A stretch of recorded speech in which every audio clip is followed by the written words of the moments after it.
I'm not gonna waste your time, do the prologue. Not only does it allow you to choose your avatar, but you can pick your miracle that way, which is in my opinion one of the most important things that you can do in this game. And the default avatar just looks so bad. The main reason why the prologue is so important is because it allows you to choose your miracle. And if you fail the prologue prematurely, some miracles will automatically be locked away from you. So you gotta do this right. When you start out, get the bag of trash from Roy and head over to the garbage bin, put that in, and that quest is finished. Come back in with Haynes, talk a little, and click the lifesaver option when Haynes brings up Linda into the conversation. After that, the next important decision will be to explain to Haynes that there is a gun outside and alert them basically. After that, the next important situation would be to not let Brad in. When you pick up Haynes and it falls to black, you basically finish the prologue and are able to start the game with every miracle that you want. So call Linda your lifesaver, alert Haynes about the danger outside, and don't let Brad in. These are really the only 3 options that matter. Everything else doesn't. If you reach the end of the prologue without dying, you're guaranteed to have all the miracles. I will go more in depth about miracles in the miracles section. And oh yeah, when you spawn in, put it on the beginner's necklace. It's a free buff. This is Bunker 5, the place that you'll be staying at for the rest of the game. Hazel is a merchant that mostly sells gear.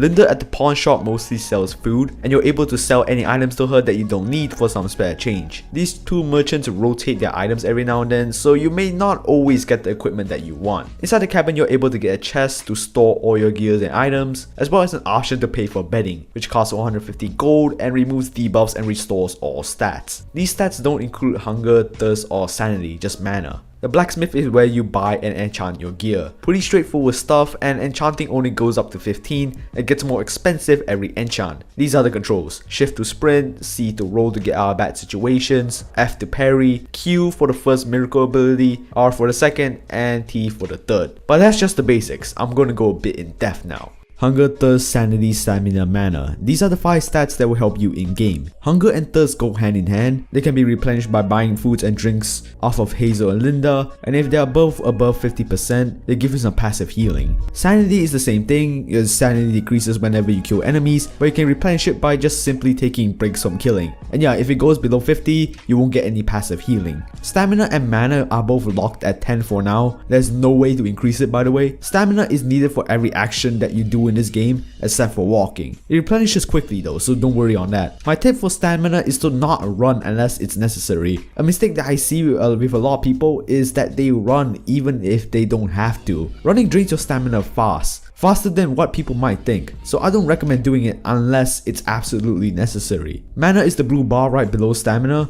and its 2 main uses are for miracles and teleporting back to spawn, which takes 5 mana and is used when you're low and in an unwinnable situation. The elevator is the main gameplay area. This is where the fighting comes in. However, it breaks a lot, so you have to server hop until you find a server that works. To know if the server is broken or not, just press V and spectate. If nobody seems to be in combat, that means it's broken, because if it is working fine, there should be combat at any given moment. The elevator's levels are not random. They're handpicked based on the level of the players. If the players on the elevator are low level, it will pick easier levels for players to make it fair. Harder levels generally will have better drops for players though. And also a tip, don't use the normal walkway up the stairs to get to the elevator. Use the ladder right beside Hazel. It shaves off a lot of time. Miracles. This is the premier feature of RPG, the elevator. Right next to the elevator itself, and are special abilities that help you in game. Miracles are unlocked at level 15, and each miracle contains 3 abilities, which are unlocked at level 15, level 30, and level 45. As I said, Q for the first ability, R for the second, and T for the third. They use up your mana every time you use them, and considering they regenerate slowly, use these abilities wisely. This is why I think abilities are sort of overrated. Most of the time, the uses for miracles are so few and far in between, it's not worth spending so much time talking about it. The best miracle? There is none. Every miracle in this game is too different to be compared to, and the only way to say what is the best miracle is through your playstyle. And I'm not an AI, I don't know your playstyle. I can only explain them, give my advice, and you can pick what's best for you yourself. Whisper of Frost is of course the Frost miracle. Its first ability allows you to freeze opponents when you hit them, the second one is an orb that freezes enemies that are close, and the third ability is a beam that completely freezes enemies nearby and supercharges the player. I find this to be an ability suited suited for tanks and the best for crowd control, as freezing really helps slow down the attacks of the enemies and their movements. And considering all 3 of its abilities are AoE, it's really good for crowd control. Magician is a support miracle that is revered because it gives your teammates mana. Its 3 special attacks are individual and their main use is to just buff your teammates. Its attacks are pretty useless, to be honest. People mostly use these 3 abilities just to buff their teammates and not really for their stun. Glimmer of Light is similar to Magicians in that they are support, but Glimmers mainly focus on healing and sanity, but they can't replenish mana. R and T attacks are large stuns, but I recommend using T instead of R because R is pretty terrible. Magicians and Glimmers are quite essential in this game, especially when you're playing with a lot of other players. Their healing abilities are very useful and are personally the 2 miracles that I chose for my 2 accounts on this game. Small Embers is a miracle known for high damage. Q allows you to register a burning effect whenever you hit opponents. R is a spear that takes a long time to charge up but does insane damage on a single target. And T allows it to spray a raft of fire on its enemies. Small Embers shine during boss fights where the extra damage is very useful, but it's a rather selfish miracle as it doesn't really give any benefits to your teammates. Illusion Eyes is a miracle that sees the least usage in this game. The main use that I see from it is its first ability that allows you to absorb damage as you get extra defense for a short period of time. Its second and third abilities give the opponent schizophrenia, which just reduces their stats overall. It's a bit of a jack of all trades with its defense and hypnotizing abilities. And lastly, Black Abscess, which is the main miracle for solo players. The Q ability does single target damage to an opponent,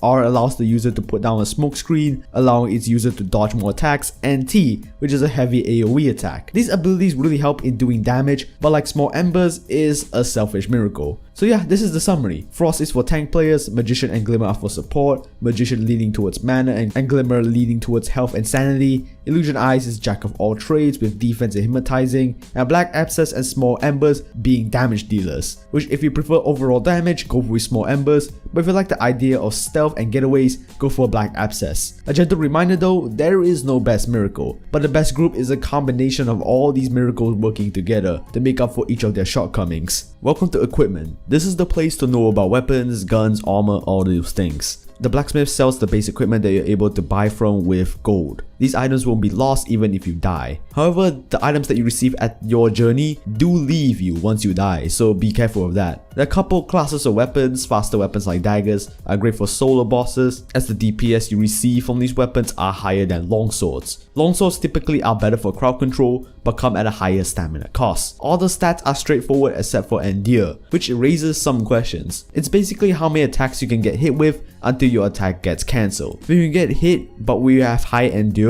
you don't necessarily have to recoil back. When you have a weapon with high endurance, you're able to get hit more times but still be able to hit back. Ranged weapons and armor are pretty straightforward. Ranged weapons are generally not used because they're hard to come by, but the best ranged weapon is the bow. Everything else like the flintlock just isn't worth using, to be honest. I know some people may have clicked on this part just because it says how to get gold quickly, but I trust you bro. If you're not at least level 45, this part will not apply to you. Watch the parts before if you really want to implement this. The best way to grind is streaking. Whenever you win on floors, your rewards stack. The rewards you get for completing floor 3 is going to be higher than floor 2. That means that if you go to floors 40, 50, 60, the rewards you get on those levels are going to be very high. The main problem with this is that by this point, it's very hard to keep the basic stats like hunger, sanity, and mana. Magicians and Glimmers are essential if you want to survive for this long because their sanity and mana regeneration skills really come in handy, especially at those later floors. And oh yeah, make sure you stack up on food. Usually I would spend maybe 10 to 15k on food before I do these binges. And now, extra tips. Never let your mana deplete to 0, ever. It's not that you will die because it reaches 0, it's just that it's very risky to do so. The general rule is 2 to 3 because if your mana is below 5, you don't have the safety net of teleporting back to the bunker if you're almost dead, which saves you from dying. And also, don't die.